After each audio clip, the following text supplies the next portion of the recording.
Hello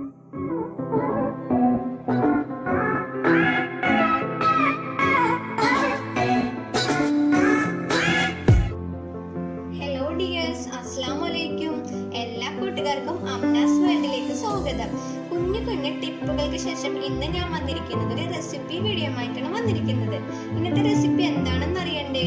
അതിനു മുന്നേ പതിവ് പോലെ എന്റെ ചാനൽ ആദ്യമായിട്ട് കാണുന്ന കൂട്ടുകാർ ആരെങ്കിലും ഉണ്ടെങ്കിൽ സബ്സ്ക്രൈബ് ചെയ്ത് തൊട്ട് താഴെ കാണുന്ന ബെല്ലൈക്കൺ കൂടി ഒന്ന് ഇനാബിൾ ചെയ്യണം. എങ്കിലേ ഫ്യൂച്ചേഴ്സിൽ ഞാനിടുന്ന വീഡിയോസിന്റെ നോട്ടിഫിക്കേഷൻ ഒക്കെ നിങ്ങൾക്ക് കറക്റ്റിന് ലഭിക്കുകയുള്ളൂ. ഇന്നത്തെ റെസിപ്പി നമുക്ക് ബീഫ് ഫ്രൈയുടെ ടേസ്റ്റില് എങ്ങനെ സോയ ചങ്ക്സ് ഫ്രൈ ചെയ്യാമെന്നാണ് കാണിക്കാൻ പോകുന്നത്. അപ്പൊ നമുക്ക് റെസിപ്പിയിലേക്ക് കിടക്കാം.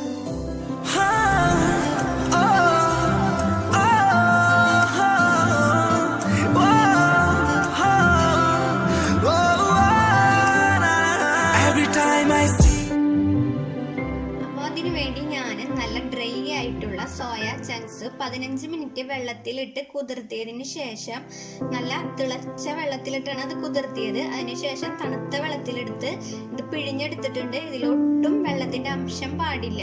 ഇപ്പൊ ഞാൻ എടുത്തിരിക്കുന്നത് ചെറിയത് കാരണം കൊണ്ട് ഇത് നമുക്ക് കട്ട് ചെയ്യേണ്ട ആവശ്യം വരുന്നില്ല. നിങ്ങൾക്ക് ഇതിന്റെ വലിപ്പം അനുസരിച്ച് കട്ട് ചെയ്തെടുക്കാം. ഇനി നമുക്കിതൊന്ന് മാഗ്നറ്റ് ചെയ്തെടുക്കാം.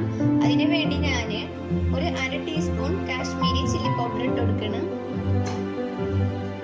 1/4 ടീസ്പൂൺ മഞ്ഞൾപ്പൊടി ഇട്ട് കൊടുക്കണം. 1/4 ടീസ്പൂൺ കുരുമുളക് പൊടി ഇട്ട് കൊടുക്കണം. ആവശ്യത്തിന് ഉപ്പിട്ട് കൊടുക്കണം. ഇനി നമുക്കിത് നന്നായി കൈവച്ച് മിക്സ് ചെയ്യാം.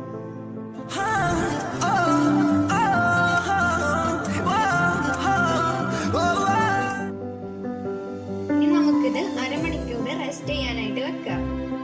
ആ നേരം കൊണ്ട് നമുക്ക് സവാളയൊക്കെ ഒന്ന് വഴറ്റിയെടുക്കാം. അതിനു വേണ്ടി ഞാനൊരു പാൻ വെച്ചിട്ടുണ്ട്. അപ്പോൾ പാൻ ചൂടായി വന്നിട്ടുണ്ട്. നമുക്കിതിലേക്ക് ഓയിൽ ഒഴിച്ചു കൊടുക്കാം. ഞാനിപ്പോൾ ഇതിലേക്ക് സൺഫ്ലവർ ഓയിലാണ് ഒഴിച്ചു കൊടുക്കുന്നത്.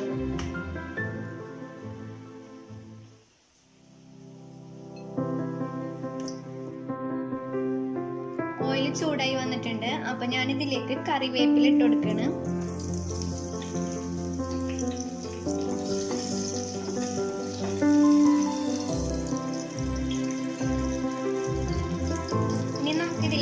കേശനട്ട് ചെറുതായിട്ട് കട്ട് ചെയ്തിട്ട് കൊടുക്കാം. ഇതിന് പകരം തേങ്ങാക്കൊത്ത് ഉണ്ടെങ്കിൽ അതായാലും മതി.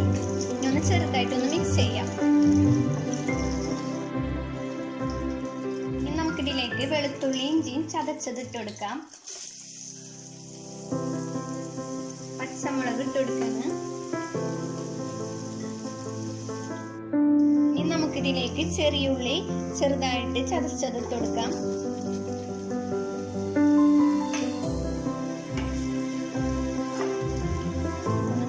നമുക്കിതെല്ലാം കൂടി. ഇനി നമുക്കിതിലേക്ക് സവാള കട്ട് ചെയ്തിട്ട് കൊടുക്കാം.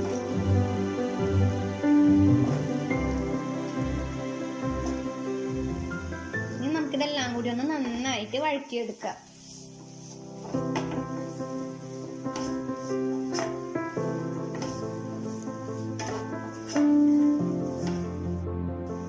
സവാളയുടെ കളർ മാറിയിട്ടുണ്ട്. ഇനി നമുക്കിതിലേക്ക് ആവശ്യമായ മസാലപ്പൊടികൾ ഇട്ട് കൊടുക്കാം.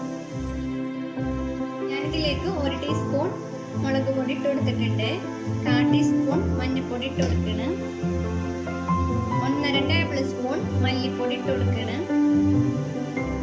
1 ടീസ്പൂൺ ഗരം മസാല പൗഡർ ഇട്ട് കൊടുക്കണം. ഇത് നമുക്ക് നന്നായിട്ടൊന്ന് മിക്സ് ചെയ്യാം. മസാലയുടെ പച്ചമണം മാറുന്നത് വരെ നമുക്കിതൊന്ന് മിക്സ് ചെയ്തെടുക്കാം. മസാലയുടെ പച്ചമണൊക്കെ മാറി വരുന്നുണ്ട്. അപ്പൊ നമുക്ക് ഇതിലേക്ക് ചെറുതായിട്ട് കട്ട് ചെയ്ത തക്കാളി ഇട്ട് കൊടുക്കാം. നമ്മൾ ബീഫ് ഫ്രൈയില് തക്കാളി ഇട്ട് കൊടുക്കില്ല. ഇപ്പൊ സോയയുടെ ടേസ്റ്റ് എല്ലാവർക്കും ഇഷ്ടപ്പെടുന്നില്ല. അതുകൊണ്ടാണ് ഞാൻ ഇതിലേക്ക് തക്കാളി ഇട്ട് കൊടുക്കുന്നത്. ഇനി നമുക്കിതൊന്ന് നന്നായിട്ട് ഒന്നും കൂടി മിക്സ് ചെയ്യാം. തക്കാളി നന്നായി ഒന്ന് വെന്ത് വരാനായിട്ട് നമുക്കിതൊന്ന് മൂടി വെച്ച് കുക്ക് ചെയ്തെടുക്കാം.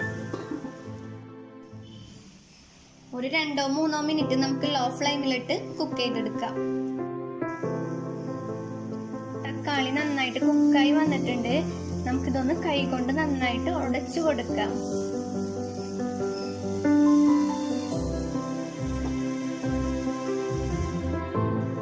നമുക്ക് ഇതിലേക്ക് മാഗ്നറ്റ് ചെയ്ത് വെച്ച സോയ ചങ്ക്സ് ഇട്ട് കൊടുക്കാം.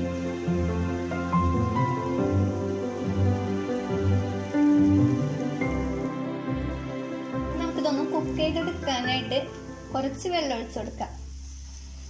വെള്ളം ആവശ്യത്തിന് മതി, അധികം ഡ്രൈ ആവാതിരിക്കാനാണ്. നന്നായി ഒന്ന് മിക്സ് ചെയ്യാം നമുക്ക്. അപ്പൊ നമ്മുടെ സോയ ചങ്ക്സ് റെഡി ആയിട്ടുണ്ട്, നന്നായിട്ട് കുക്കായി വന്നിട്ടുണ്ട്. ഇനി നമുക്ക് ഇതിലേക്ക് ഒരു ഫ്ലേവറിന് വേണ്ടി മല്ലിയില ഇട്ട് കൊടുക്കാം. ഇതിലെ വെള്ളമൊക്കെ നന്നായി ഡ്രൈ ആയി വന്നിട്ടുണ്ട്. നമുക്കിത് ഒരു ബൗളിലേക്ക് മാറ്റാം.